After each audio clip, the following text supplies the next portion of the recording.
where for Monaco, we've got a battle out west to start Week 16 in the NFL Thursday night. Will it be Hollywood ending for the Rams or a Seattle rom-com?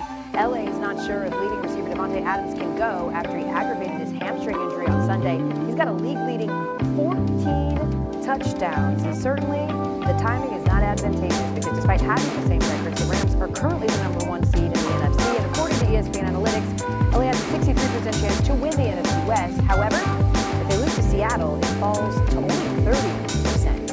Let's check in with our NFL reporter, Lindsay Fury, who's on the scene right now for us at the Rams practice facility. And Lindsay, what are the Rams saying about the status of Adams ahead of Thursday Night Football?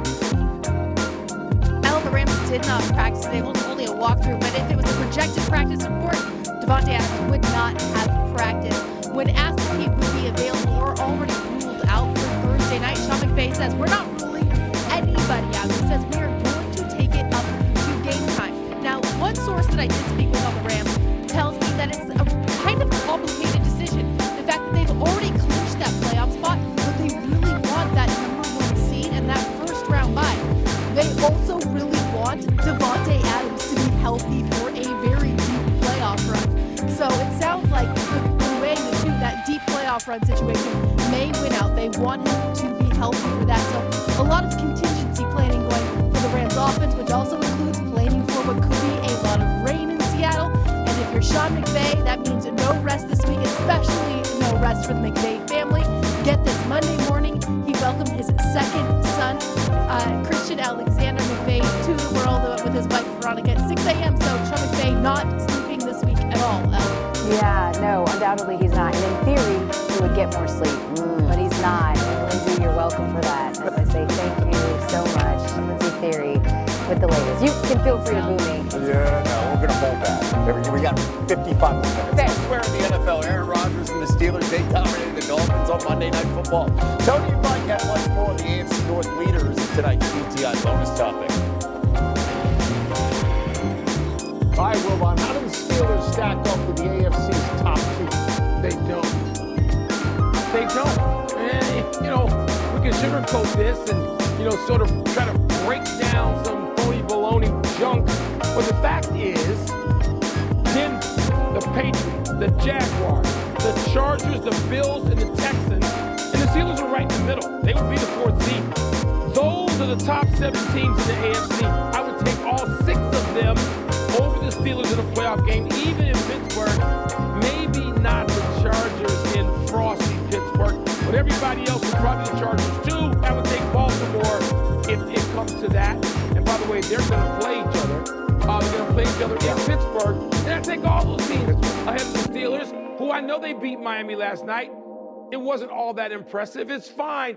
You make the playoffs, you get a shot, you get a home game if you win your division like Pittsburgh would have to. And I don't have them ranking with anybody.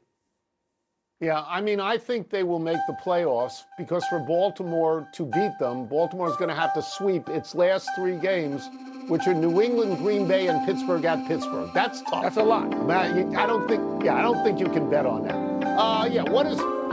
Aaron Rodgers last night praised his team and called them cast-offs. Yeah. If that is something that the Pittsburgh Steelers want to wrap themselves with, if they want to put that around themselves, that we are cast-offs, and they get that kind of identity, and then they rally over the fact that people wanted to fire Mike Tomlin in those stands, maybe they can win a game or two.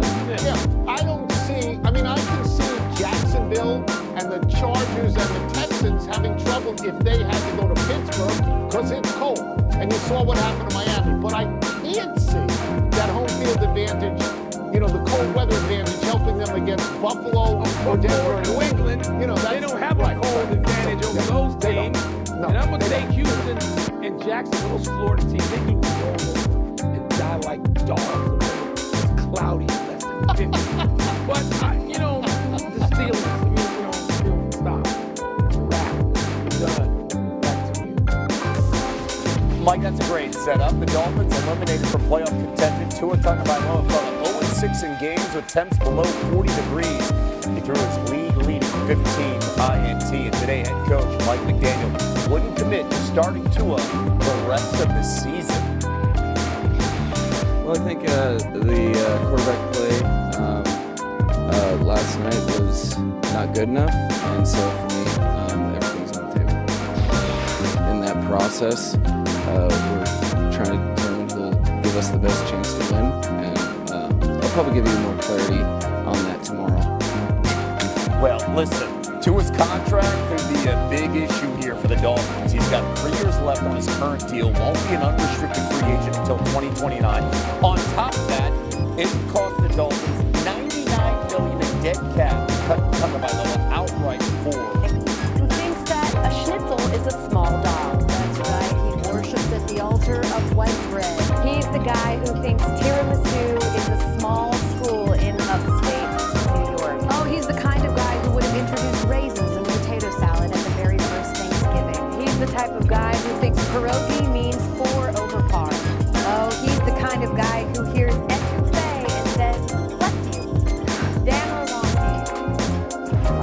Oh my God, he is also the kind of guy who lets you crack jokes at his expense every single week and laugh. He thinks I look like a Sith, and that's fine. We finally gave you cracking joke on our last and let Dan cook.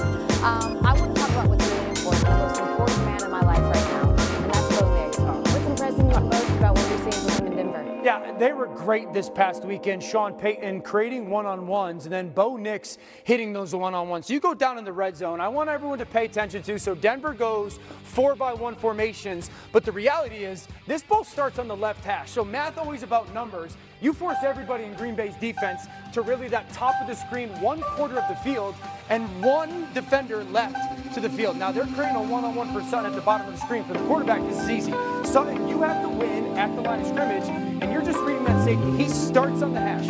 Bo Nix is looking at him. He never really leaves that hash. If he doesn't leave that hash, we've created that one-on-one. I just need you to make the best throw possible. Bo Nix does something beautiful. The second thing is understanding in the red zone how they want to attack. So if I was running a traditional scissors concept, what happens is this receiver runs a post, he goes first. And then this receiver runs the corner, he goes second. In that corner, the blue, that's kind of what we traditionally want to hit. They go reverse scissors. What does that mean? The corner goes first to lift that defensive back. And here comes the post. We're in split safety. In the middle of the field is where we want to hit. Bo, I created the vacancy. I need you to hit it. That's a beautiful throw by Bo Nix. And then late in the game, 4th and 3. I want to go back to the formation. This is 3-by-0. I talked about 4-by-1 before. This is 3-by-0, meaning I've got 3 down here. 1, 2, 3. Sutton's going to be the one-on-one. I've got my tight end up top. Bo, if he's matched by safety, he is. That indicates the quarterback man coverage. One-on-one. Sutton, I need you to win. Look where he starts. He's going to seam inside to get to the top of the numbers. Why? I want to create space to the sideline. Bo, I'm giving you the space. Now I need you to make that throw. I need you to pull me to the sideline away from that man coverage. That ball is beautiful. Butterfly with sore feet over the top. Conversion, game over. Bo Nix was absolutely sensational this past game. Credit the play calling and play design. But you got to have the player hit it when it's there. He did. I'm glad that you did explain reverse scissors so no one had to Google it. Don't do that. By the way, this is normally where we would take the time to roast Dan for his egregious food taste, but I do want to say, you know, I love you. You're my guy. You are absolutely one of the best. And as I step into this new season, I'm happy that you will never use seasoning. Love you, Dan. I don't know if I should be sentimental or not, but I love you too. You're great. I would say this, for everyone at home, TV's hard. I'm not great at it. You get me to be not terrible on TV. Also, TV, sports should be fun. It's sports, it's TV. You always made it fun. I appreciate it. I love you for that. We're going to miss you. We're going to miss you. Having fun. Who am I going to find to make fun of me? Oh, so Don't worry, we're here. people are lined up to do just that, Dan. I love you. Me too. Gonna miss him. Oh, God.